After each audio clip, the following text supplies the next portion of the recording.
Okay, good afternoon. Is this working? Thanks for coming along to this session, which is all about Service Application Publishing, or Service Application Federation.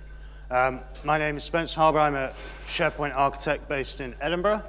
Originally, this session was going to be presented by myself along with Bill Bear, who unfortunately couldn't make the session today, or indeed the conference, so you have stuck with me, sadly. My contact details there if you have any follow-up questions that we can't cover during the week. In terms of what we're going to cover in this session, we'll talk briefly about the concepts of Service Application Federation. It's fairly simple stuff, to be honest. And we'll look through some examples of where this capability is useful to us in terms of deployment options. We'll talk about the principles from a design perspective that we need to adhere to if we go down this road, if we make a deployment using these capabilities. And also some of the constraints that this model places upon us, constraints that we wouldn't otherwise have in a single SharePoint farm environment. Then we'll spend a little bit of time talking about how we actually configure this. And I have a demonstration. Oh, we have a strange animation there. I have a demonstration of how to configure it, step by step, basically, of a simple environment with two farms, publishing and consuming of the service applications. And then we'll finish up with a few pointers in terms of what you need to know running this after deployment throughout the life cycle of the environment, and wrap up with some recommendations at the end. The demonstration is about half, hopefully about half of the session, so sort of 50-50 between the slides and the demonstration. So what is this concept all about? What's the idea with Service Application Federation? Fundamentally, it's the ability to share service applications across farms. And instead of having individual farms hosting individual service applications for local consumption, we can have the idea of a central services farm, which then allows content farms to consume those services. And the terms are used quite interchangeably. They all mean the same thing, whether we talk about federation or publishing or cross-farm services. It's all the same idea, just varying sort of different descriptions for it. And what this provides us with is the ability to have a very flexible deployment characteristics, something that we certainly couldn't have done in the past with SharePoint 2007. With SharePoint 2010 and 2013, we can have as complicated a deployment as we want. And this allows us to scale far further than we could previously, and in some cases it will help us in terms of performance. And it also, to a certain degree, enables the idea of a geographically dispersed deployment of SharePoint. However, with that flexibility comes a great deal of additional complexity, and that's a trade-off that we have to understand and kind of make our bets at either end of the scale between flexibility and complexity. Complexability, that's not even a word, I just made up a word. So there are some potential benefits of doing this. Now, it's very important to understand that they are potential benefits. Just by implementing this, we won't necessarily get these benefits. So it's quite badly positioned in terms of these four things at the top. We can do some of these things by leveraging this model. So the first one is we can optimize resources. Again, it's instead of having sort of duplication and therefore needing many more servers, by using this model, we can potentially have less servers and share services across environments. Similarly, we avoid having data duplicated or having redundant sets of information related to these services across multiple environments. In some cases, if we're smart about this in terms of how we manage the farms going forward, we can reduce the amount of things we need to look after. And this might not be immediately obvious because obviously the more farms we have, the more management and administration there is. But if we leverage this model for particular scenarios and are smart about how we delegate their administration, we can reduce the impact on IT operations. And in some cases, especially in large multinational organizations, we can scale the product further than if we were stuck with independent farms. So again, we don't get these benefits just by turning it on or configuring it. We have to kind of think about which of these reasons we're doing it for. It's probably going to be a combination of more than one of them, and plan out the administration model to gain these benefits. A lot of customers who have done this when SharePoint 2010 first came out, this was quite heavily promoted as being a wonderful thing, and some of the diagrams I show are similar to the ones that we used in those days. But yet the end result is actually an increase in administration burden, an increase in redundancy, and a decreased scale model. So just because Microsoft produced diagrams that look like this doesn't necessarily mean that your deployment should look like this. But this is the general idea behind publishing or federating service applications. At the top here, I'm not expecting you to be able to read the words on the slide. I can't see them. I'm stood here. At the top, we have an enterprise services farm, which includes things like managed metadata, search, business connectivity, and so on. And then at the bottom, we have 4 consuming farms. One, the big one, over on the sort of left-hand side is hosting my sites, along with local service applications such as the secure store and the client-related service applications, so things like Visio, Access, and so on. And then 3 other content farms hosting web applications with, again, their own local services, but they all consume the services from the enterprise services farm, so things like search and managed metadata. So it allows us to build these kind of environments from a logical perspective in order to scale without having to replicate and worry about keeping consistent the services that are in the services farm at the top across all of the 4 consuming farms. And this is sort of breaking it out a bit more, sort of modern version of the same graphic, but with one farm in particular consuming. And really the thing here is that we're using a combination of services from the services farm at the top and local service applications within our consuming farm or corporate farm in this example. And so our proxy group is really the way we configure this to mix and match the services both locally and remote. Here's another example of where this might be useful. Now, I'm certainly not suggesting, it's not a recommendation from me that you should do this type of deployment, because there's a lot more involved in doing one of these, including hair loss, alcohol addiction, and various other things like that that go along with doing this. But in principle, to do this type of deployment, you have to leverage service application federation to some degree. And the idea here in this example, which is kind of ripped off from TechNet, is we have our central farm in Madrid for this fictional company. We're hosting there things like search, managed metadata, business data connectivity, and so forth. And then we have consuming farms. There's one in Hawaii and, it's Los Angeles, it says. It doesn't look like Los Angeles to me over here in the Pacific Ocean, but anyway. And then one in Hong Kong. But you'll note that they have some local services as well. User profile is the ugly stepsister of this model, if you like. It's not a service application that we can host in Madrid and consume from Hong Kong or Los Angeles. But they also have local business data connectivity. So again, it's just an example of the types of things you can do with this feature area, combining local and remote services. Is anybody in the room involved in a deployment that looks anything like this in terms of multiple farms? Okay, so.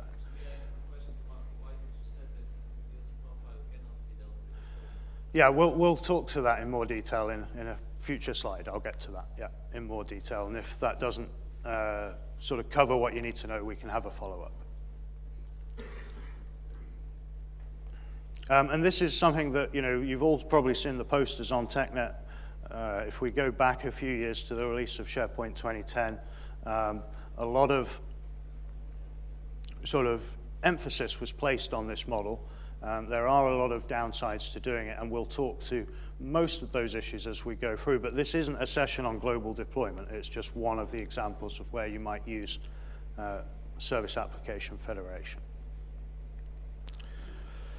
So the reasons for doing it are really around consolidating the most frequently used services across the organization to a single central farm.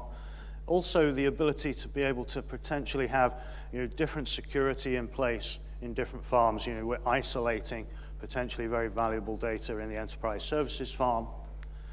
The main one from my point of view, the real driver for this is all around the delegation of management of service applications. In a mature organization from a SharePoint perspective, it's not IT that looks after the user profiles, right? It's going to be the HR department or whoever within the organization from the business perspective is responsible for managing those kind of things. Similarly, managed metadata wouldn't generally be managed by IT in a mature SharePoint organization. It's going to be managed by the librarian type business users. And so by doing services farms, we can have more flexibility in how we delegate the responsibility for those types of functions. And we can also have different service level agreements for different farms, different patch cycles, different upgrade schedules, those kind of things. And as I mentioned before, it's going to be probably a combination of some of these things rather than just one of these areas. Now we have to remember, just because we can do this with SharePoint doesn't mean we should, right? This is a fundamental sort of premise behind a lot of the more advanced infrastructure topics in SharePoint. We have a very broad platform with a lot of complexity. For the vast majority of deployments, Service Application Federation is not appropriate. But understanding why is obviously very valuable as we, for our design work when we're doing initial architecture plans for customers and so on. So always bear this in mind. I don't understand why it's fuzzy, but anyway, it doesn't look fuzzy on my screen. Oh, there you go. I put a lot of time and effort into that. It's so good, we'll see it again later. Anyway. So I mentioned earlier in passing that there are some pretty fundamental design principles that drive our architecture if we're going down this road. And the first one is not all of the service applications are supported in this world. So we have 6 in SharePoint 2013 which allow publishing. Now in the user interface, as you might imagine, central admin is completely ignorant of which ones are supported and which ones are not. So we can actually attempt to configure service applications that don't show up on this slide. But these are the ones that are officially supported and function in a cross-farm scenario. And they're the ones that are probably most familiar to you, the core service applications, if you like. BDC, the machine translation service is a new service application in SharePoint 2013 for doing automatic machine translation. So it uses the Bing web service to translate badly content from one language to another. Then there's managed metadata, familiar service application for most of you, search, secure store, and the user profile service. Now all of the other service applications, the ones that aren't on this slide, need to run locally on each farm that consumes the services. So in that example I showed earlier with the 4 different content farms, they all had some services local to them. Those are things like Visio, Access, Word automation, and so forth.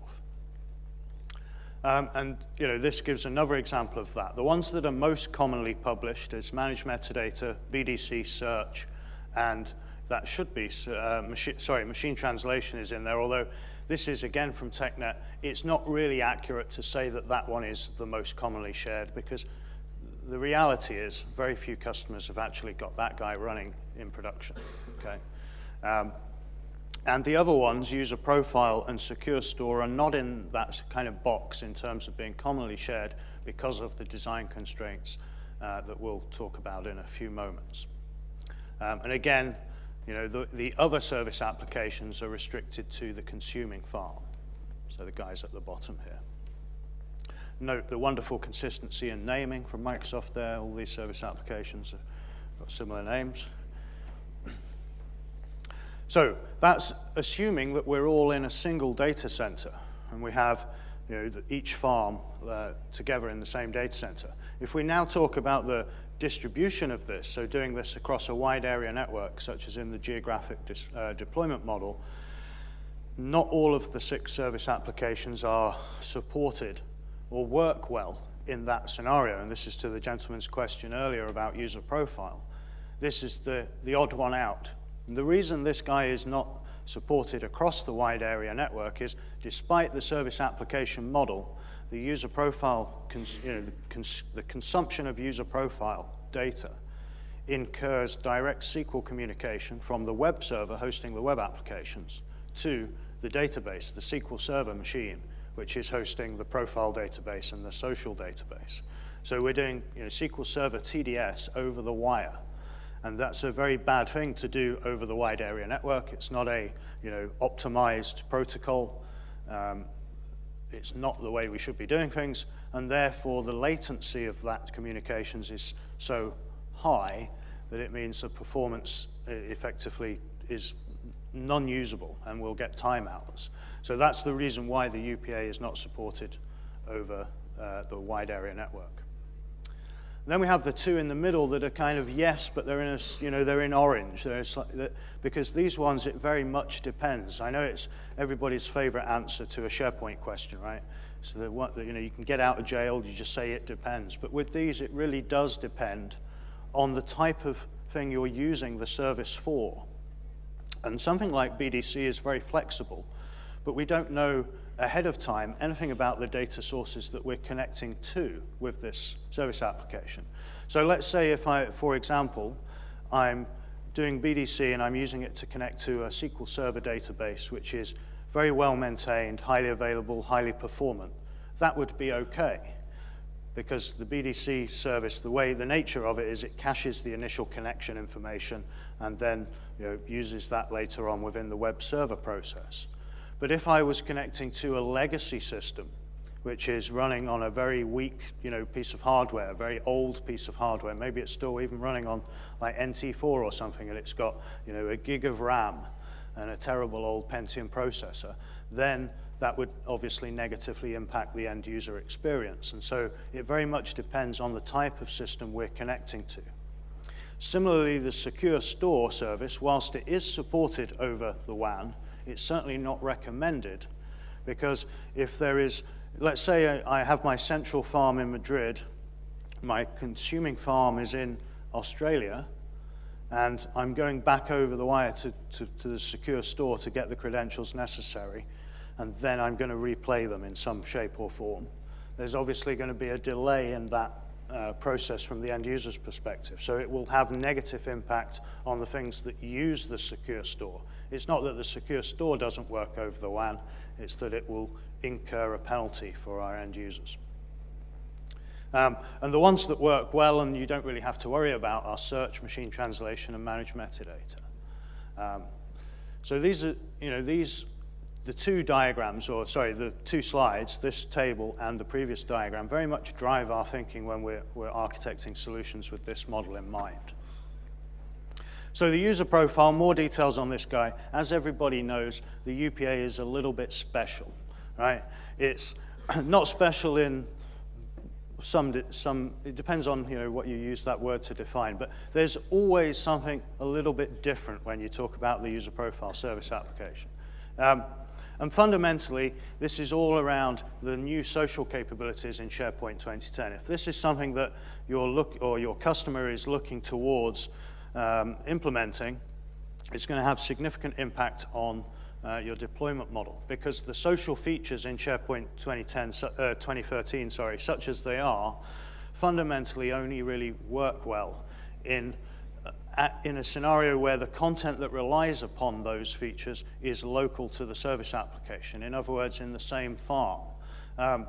That's the best experience. So on my sites, community sites, team sites, those kind of things that are consuming the social data aspects of the product really only work well in the single farm environment. Now, we can do it across farms as long as we're in the same data center for the reasons I was talking about earlier with the direct SQL communication. But really, it's been designed and only really lights up well in a single farm.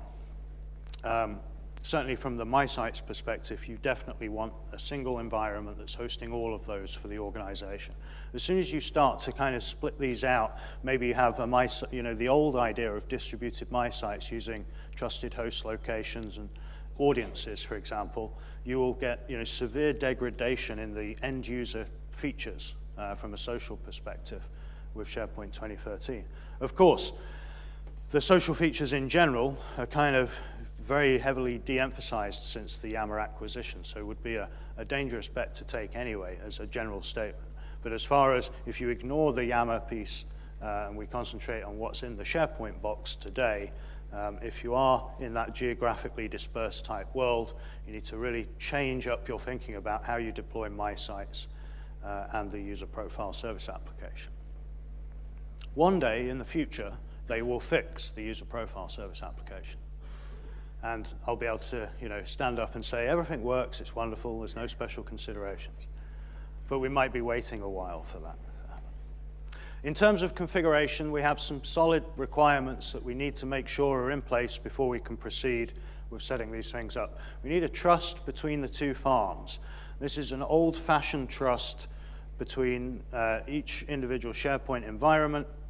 If we want to publish the user profile service application, we also need a domain trust, a Windows Active Directory domain trust. But for everything else, it's simply a SharePoint trust, which is based on certificates. Then we need to configure service application permissions. This is something that generally in single farm environments isn't really done. Most people just stick with the defaults and everything will work in that environment without having to change these up. But in a service application publishing scenario, we need to think about which of the three options for permission model we're going to choose. So we can use the farm ID, which funnily enough is a GUID, and that will be very easy and everything will work, but it opens up the kind of amount of damage you can do to the remote service application. So if you're doing this for the idea of having security isolation, you wouldn't want to choose that option.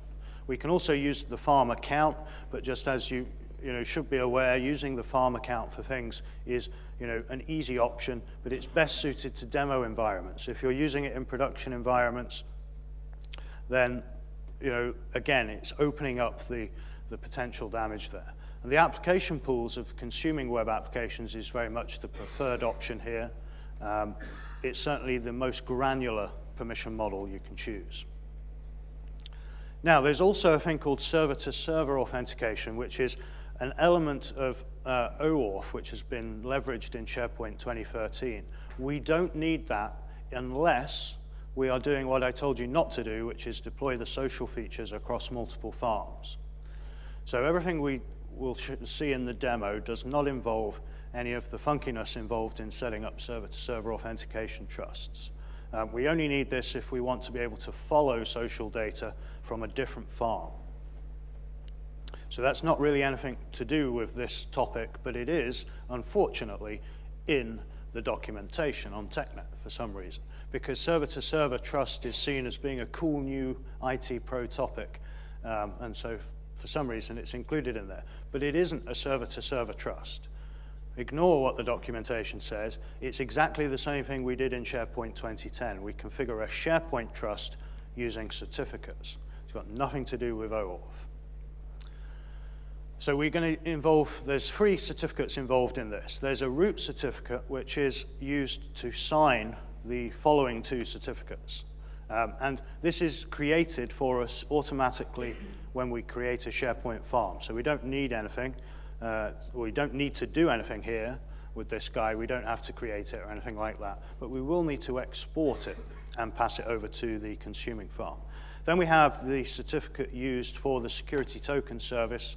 Again, this is created for us automatically when we create a farm.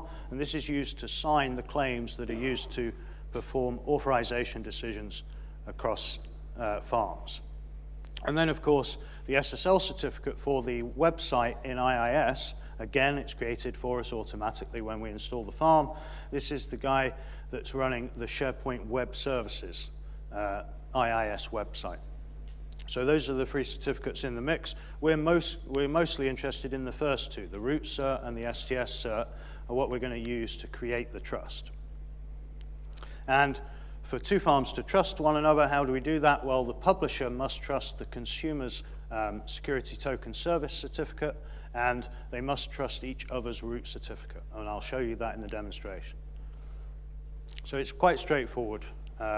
It's basically a question of exchanging certificates and importing them on each farm. Then we have our permissions for the service applications, and this is the one that really involves the most kind of consideration. We need to think through this.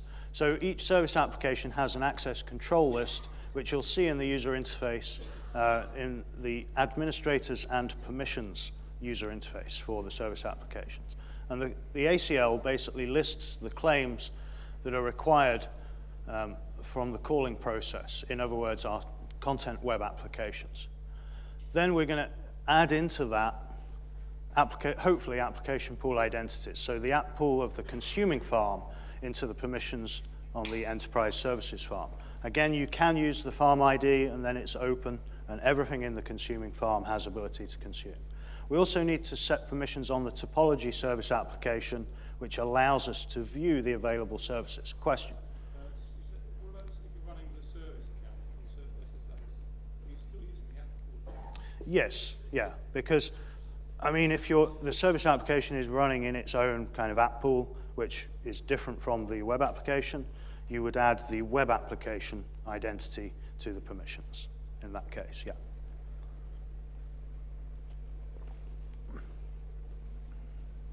And again, the user profiles is a little bit special because the user profile service doesn't really understand claims credentials. If you try and enter in the farm ID, it'll let you do it, and it will resolve the identity, and then as soon as you hit apply, it's going to bail out on us and say that it doesn't work. So we must use domain credentials for that guy. So the farm ID isn't going to help us in that situation.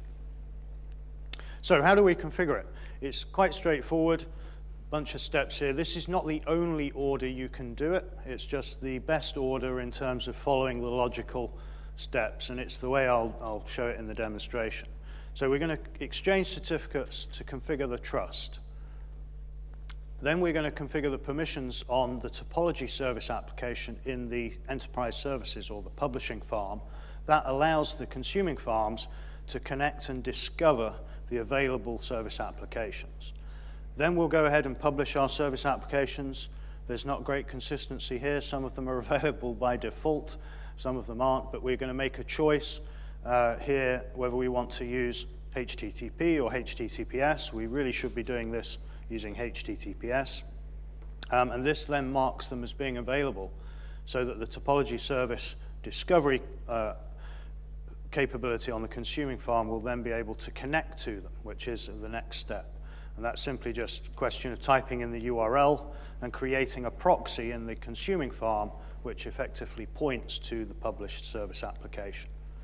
Then we'll look at our service application permissions, which I was just talking about on the previous slide. And that will then allow the web apps in the consuming farm to make use of things like manage metadata and profiles and so on. So there's only really 5 steps. It's pretty straightforward stuff. So let's take a look at the configuration of this on a very simple environment. And if you've done this with SharePoint 2010, it's very much the same deal. Very little difference. So I've got a simple environment here of 4 machines. One machine is a domain controller, and all that's really relevant here is I have on my C drive on the domain controller the scripts that I'm going to use as part of the demonstration, and I'm also going to use this location to save my certificates. Obviously, this is shared and therefore is available to the other machines in this environment. Then I have my service accounts, and you can see, or maybe you can't see, let me make it a little bit bigger. I've just got a container here called service accounts, and within here I have the usual suspects, so my SQL Server and so forth. But you'll note that I'm using different accounts, even though I'm in the same domain, I'm using different accounts for the application pools for the service applications and the web applications, and the farm account is different. So I've got one farm account for the content farm and one farm account for the services farm. If you use the same account for both farms, then everything will work, okay? But that's a bad idea, because what happens if you use password management on one farm? The other farm is not going to be available. So that's a bad idea. If you're doing multiple farms, you should have different accounts for each farm. Obviously, that means more accounts, more aggravation, but it's certainly a recommendation. And then I have my SQL Server, as you would expect. Nothing very interesting here, just a bunch of databases for service applications I've created ahead of time. There's no point me creating a service application and us sat here watching the spinning logo, because it's pointless. We all know how to do that. But you can see I have my content farm databases and my services farm databases here for search and manage metadata and so on. Then I've got obviously 2 SharePoint machines, just single server farms, one called SPO1. This is going to be my services farm. So this is where my service applications are. And then I have another SharePoint machine, which is going to be my consuming farm, again, a single server. So it's the simplest environment you need for this demonstration, basically. And if we look on the services farm, go into manage service applications, you can see, I'll make this a little bit bigger. You can see these are the service applications that I've created ahead of time. The 6 ones that we're interested in, really, and then the core SharePoint farm services like state and usage and so on. So these have already been done, and the objective is to make them available on the second farm, which doesn't have any service applications other than the core farm services, but we do have a web application, a couple of web applications in here, intranet and my sites. I've also got some sample data here. It's not entirely relevant, but it's worth just quickly looking at what we've got in the Manage Metadata service and the User Profile service. So just got a simple term set here in the term store. And the User Profile service has been populated with a bunch of profiles. That only took about a week to get those in here, so I did that ahead of time. And I've already configured the My Site host in here as well. Eventually, this screen will load. Told you the User Profile service was special. But I've pre-configured this, just wired up the User Profile app with the My Site host web application. It's not loading, is it? It's just basically sat there doing nothing, which is a bit worrying.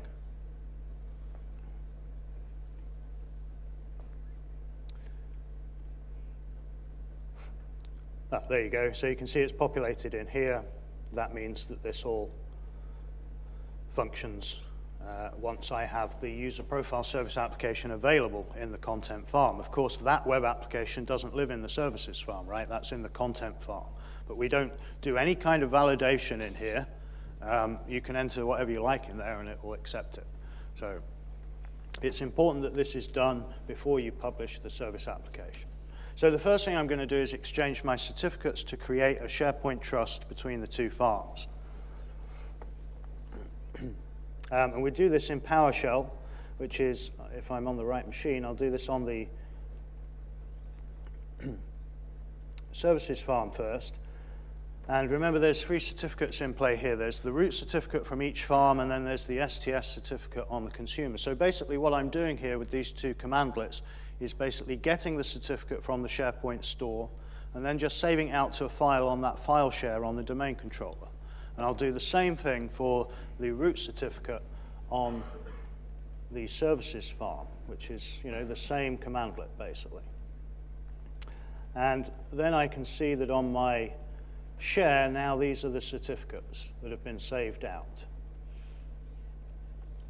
So now I'm on the services farm. I'm going to import those 2 certificates from the consuming farm and add them into SharePoint's trusts. If we take a look at the trusts before we do this, somewhere in here.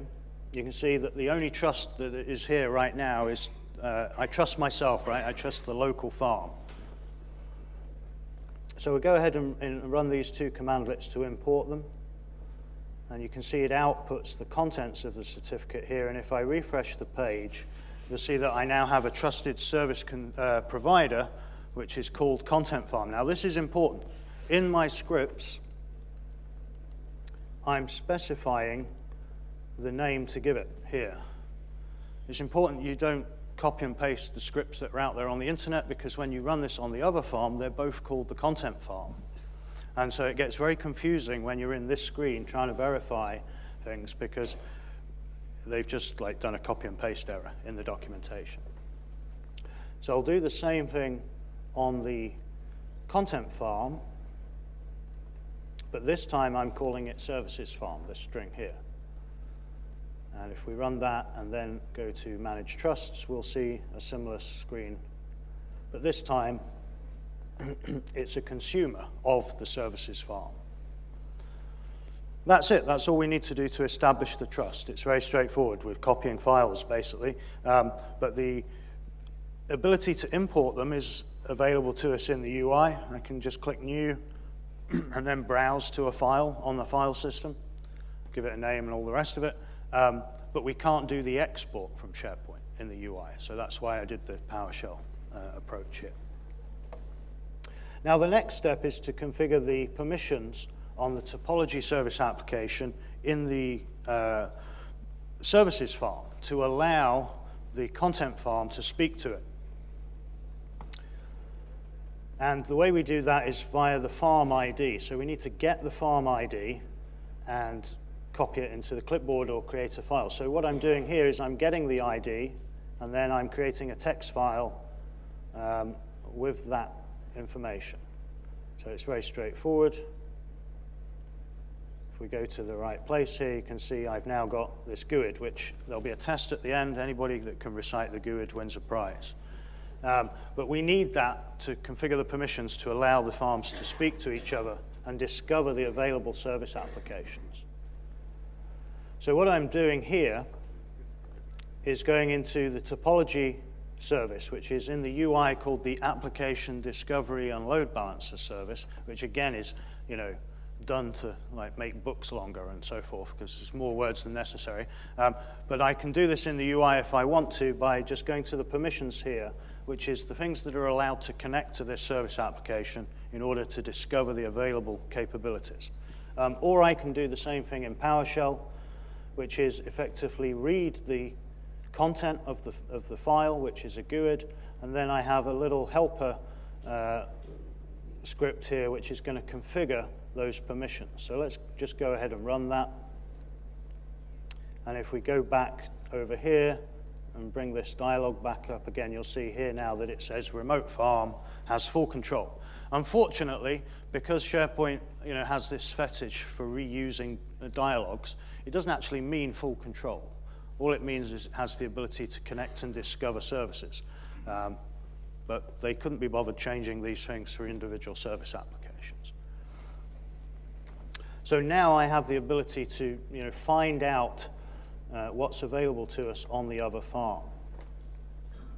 So the next step is to actually go ahead and publish the service applications. Now, I've already created these ahead of time. If I go into the BDC one and just bring, oh, that was a fatal mistake.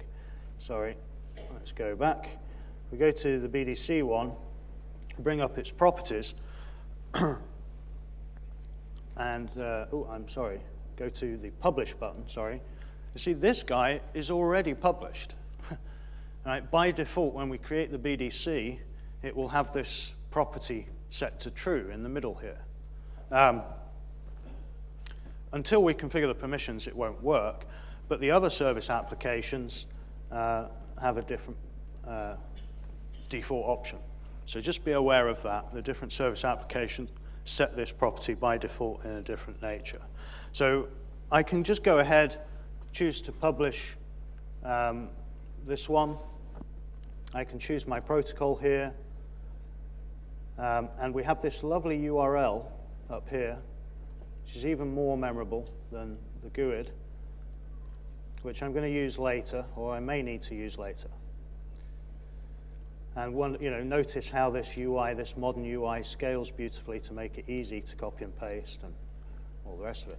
Now, this bit is actually quite important. I know you always put descriptions in and all of that everywhere in SharePoint, but for our consuming farms, especially if they're managed by a different organization, this is pretty important. You want to say what the purpose of this service application is. So let's say, for example, we have an enterprise managed metadata service app, which is used across the organization. But the legal department have their own managed metadata, which is specifically for them. And so by entering things in here, you're telling the consuming administrator something about the nature of the service. So in the real world, you would actually add in a little bit of help text here, maybe a URL to a web page that has got contact information for the people that look after it and so on. And I could go ahead and click OK. And that would be all I need to do to publish the service application. But I'm going to do this in PowerShell instead. So I have a script here. I've got an array of the names of the service applications that I want to publish. And then effectively, I'm going to loop through that array and set that property by calling the publish SP service application method of each individual one. So let's just go ahead and run that. It'll take a few moments to execute.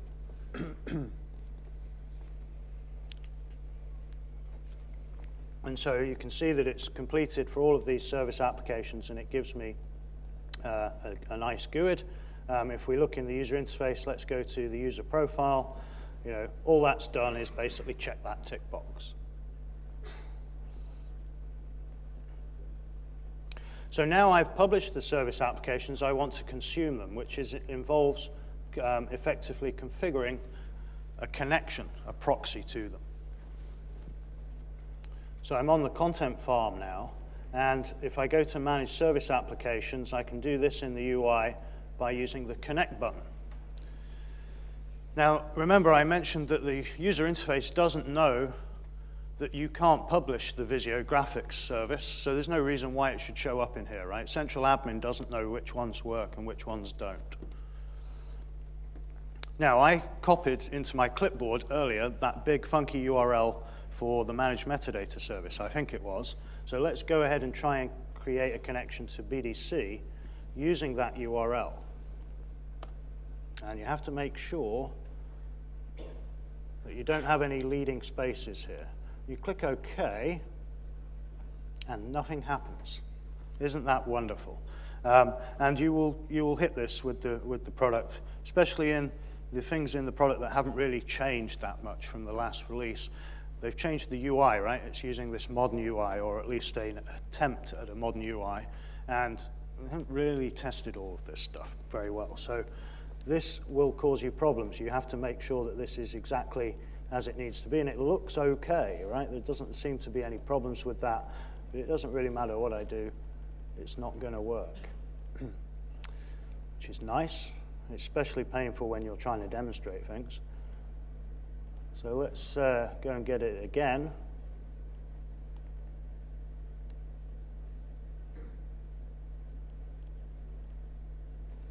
And try one more time, otherwise I will move on. But remember, I'm using the MMS one. See, that doesn't actually paste in there because I've got a line break here.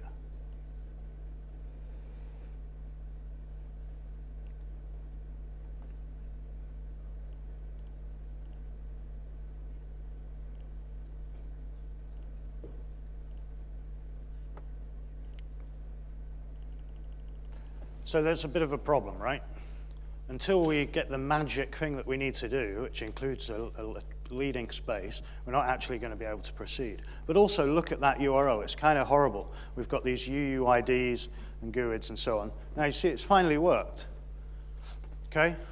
But because the UI is so terrible, it doesn't give us any indication that it's actually going over and retrieving the available service applications. But no, it's smart enough to not, it's telling me that there's no service application available. And that's because I attempted to connect to to create a proxy to the BDC, and this is the MMS, okay?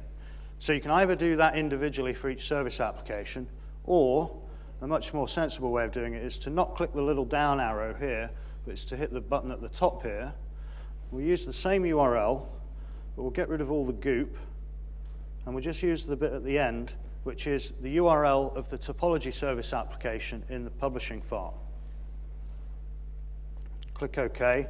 This time, it's going to give us a list of all the available service applications, which is much more straightforward, and it's a lot easier to script because we will know ahead of time what that URL is that I just entered. The other classic thing about this UI is, let's say, I want to create a connection to my machine translation service. So I'm going to go ahead and select it. Notice that the OK button is grayed out at the bottom here. Okay? Let's go and select this guy. Oh, and now the OK button is enabled. If you remember SharePoint 2010, by clicking that, it would have highlighted that row in yellow. Okay? But they didn't change the CSS in this release. If I select the Manage Metadata service, you can see it highlights it. This time it highlights it in white, which is even more awesome. Okay? And I could click OK at this stage, and that would create the connection to that service application for me. I don't like this UI. It's deeply confusing. You know, it doesn't matter how much SharePoint foo you have. If you haven't done this for a while, this kind of freaks you out. And of course, there's no mention of it in the documentation and so on. So I'm going to do the same thing in PowerShell. So I have a script here which is kind of similar to what I had to publish the service applications, an array of the service applications I'm interested in, and then the URL, the same URL that I copied and pasted into the central admin. But the trouble here is we can't really do this in a nice fashion because each proxy that we create has its own individual PowerShell commandlet. And they've got these really short, snappy names like new SP Business Data Catalog Service Application Proxy, and so on. And so you have to, and they're slightly different, right? Each one's slightly different. So this script isn't quite as pleasing on the eye as the other ones. Also, what I'm doing is I'm giving it a name, and I'm sort of using a naming convention here. So I say connection to, and then the name of the service application, kind of a little best practice there, if you will. Just makes it a little bit easier, especially in the more complex environments. So we run this, and it's going to go ahead and create the proxy connections for us without using that horrible user interface. But it does take a few moments for each one to be created.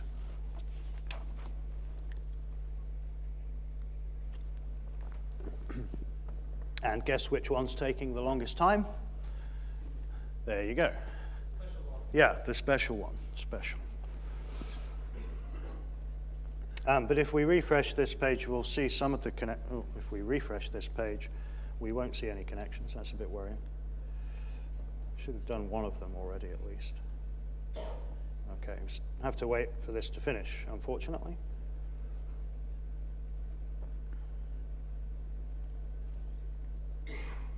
Would have thought it would have done one by now.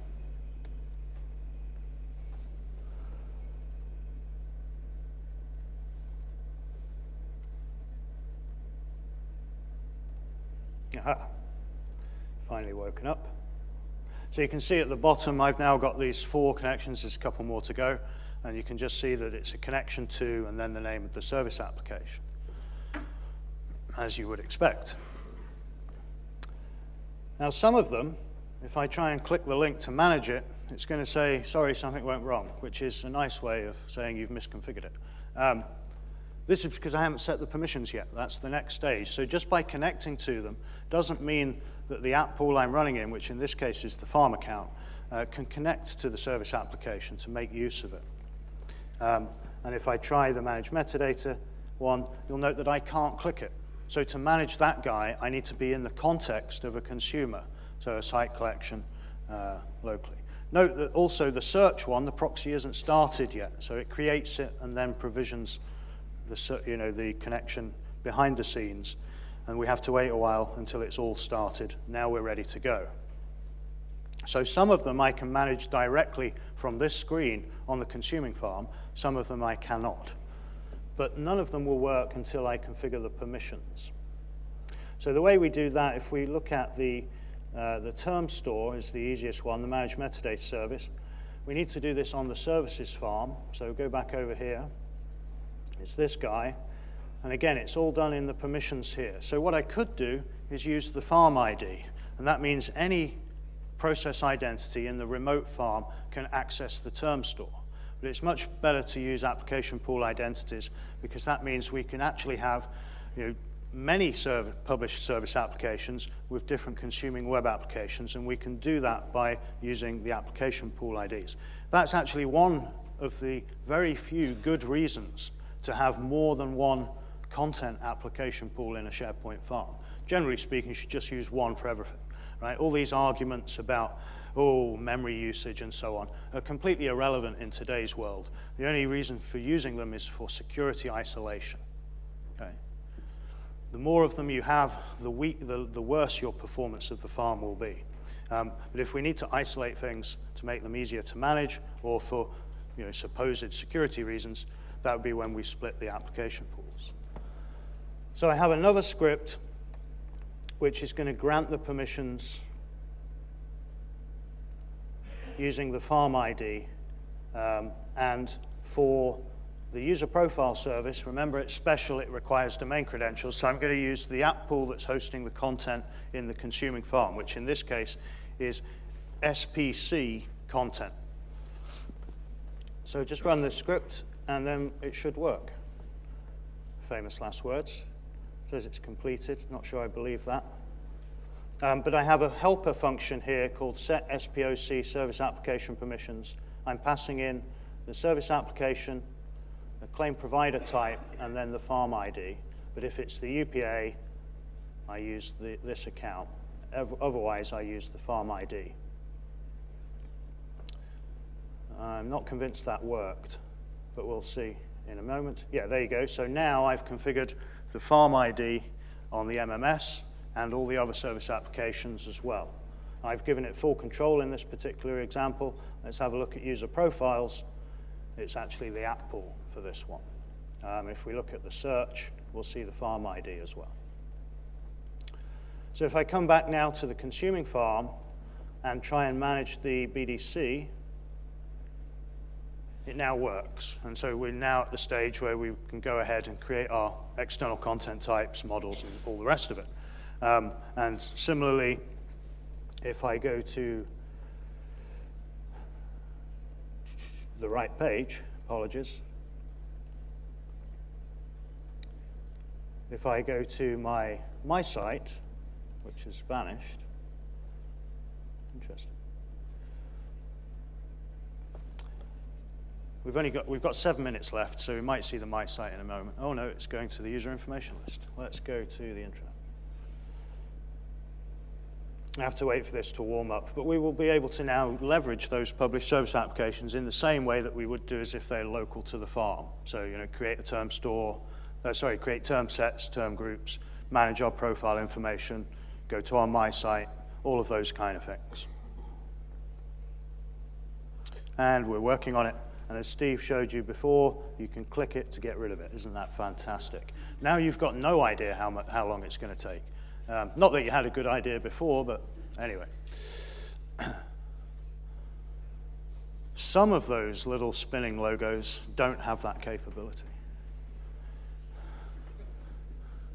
So we need a matrix, of the pages that do work and the ones that don't. Anyway, yeah. So that's it, really. That's all there is to it. We've basically done 5 things, right? We create a farm trust by exchanging certificates. We configure the permissions on the publishing farm's topology service application.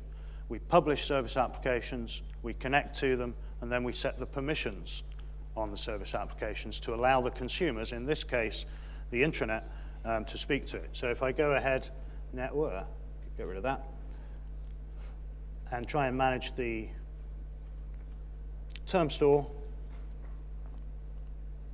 it's working on it. I can now connect, and you see that in this drop down over here, we have, that's the name of our proxy. You need to think about this a little bit. A lot of people in the SharePoint IT space are very kind of protective of naming and want everything to be named perfect. No GUIDs and have everything be consistent. But you also need to think about how it's going to appear to the end user. Right? I mean, obviously, I've got a limited resolution here, but it's kind of pointless having a really long name because you have to get this over here before you can actually see these arrows and so on. So bear that in mind. But I can go ahead and carry on and use these service applications as I would expect to, and in the same fashion as if they were local to the farm. Nothing more to show at this point. So I'm going to switch back to the slides for the last 5 minutes or so. And all the scripts will be available on the DVD that you get for the conference, but I'll also put them up on my blog so that you can get them quicker if you want them. They're, fairly straightforward things. So back to the slides for the last 5 minutes or so. From an operational service perspective, there's a few things we need to talk about, or two things. The first one is, it's not really new, but with SharePoint 2013, we now have the capability to consume 2013 services from a 2010 farm. And this is very useful to us when we're upgrading. So we don't want to necessarily do a big bang upgrade and try and get everything done over a weekend. So we can have this type of deployment. We have a SharePoint 2013 farm, which is kind of new and greenfield. Then we have our brownfield 2010. And for a period of time, this guy can consume most of the service applications. So it should make sense, right? We can't consume the machine translation service from a 2010 farm because 2010 doesn't know what that feature is. It doesn't have a proxy for the machine translation service. But all the others that are supported, so BDC, MMS, Secure Store, User Profile, and Search, will work. Bear in mind, you can't do it the other way around. You can't consume 2010 services from a 2013 farm. That wouldn't make any sense. And really, this is just to support upgrade for customers that have cross-farm services already, but also to enable us to do a more planned, pragmatic upgrade for large environments. And the next topic is software updates. So if we do have two farms, like my demo environment, how should I deal with patching? Well, the best way to deal with patching for SharePoint is to not install them, right? But there's some situations where you have to because you've got a problem that allegedly they fix. It's going to give you a whole bunch more problems, but that's a different conversation. So if we are interested in patching the farm, more important if you think about things like a service pack than a cumulative update. Cumulative updates are very dangerous indeed. What this capability allows us to do is have farms at a different patch level, so we don't need to be at the same build. But you should try and keep them close together. If you want to avoid functional issues, try and keep the farms within one major release, so a cumulative update of each other. Don't try and patch the two farms at the same time. It's a kind of misconception that by doing this, you'll decrease the outage during the time that the farms are being patched. In fact, if you try this, it will actually double the time it takes to apply the patches rather than decrease it. So it will give you more downtime if you try this, and also things will break during the period that patches are being applied.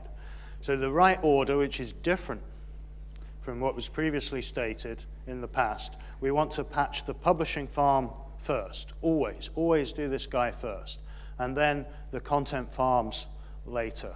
And that's the opposite way around to what was originally recommended when SharePoint 2010 came out. So this is pretty important, sort of minor detail. If you do it the other way around, again, you'll have significant functional issues.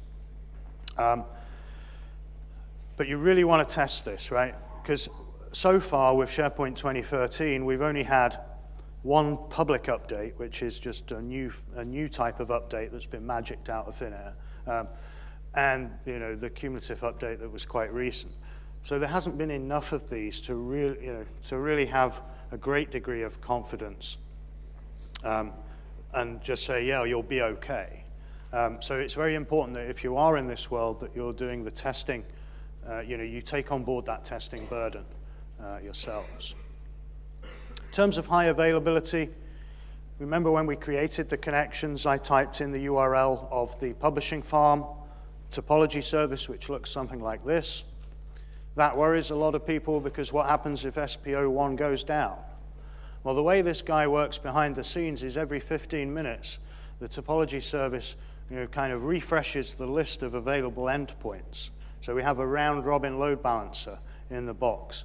And you can change this if you wanted to make it 10 minutes. But there isn't really a good reason to, because you can run a timer job, which will, when you run it, it will update the list immediately.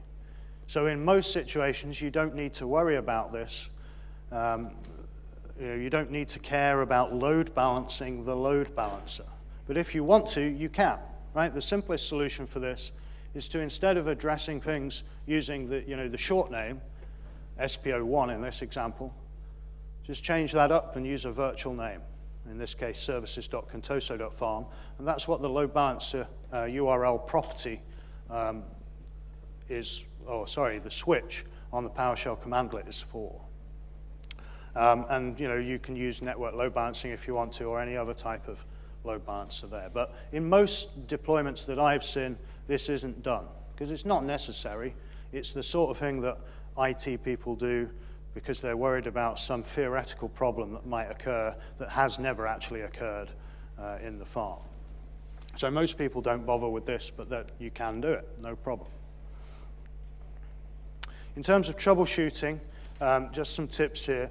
This kind of matches up to the configuration steps. So the first thing is to verify the farm ID permission on the topology service. That can quite often get deleted by mistake, might be the wrong GUID, might be a vanity GUID instead of a SharePoint GUID, those kind of things. You can test that quite easily just by attempting in Internet Explorer to browse to that URL.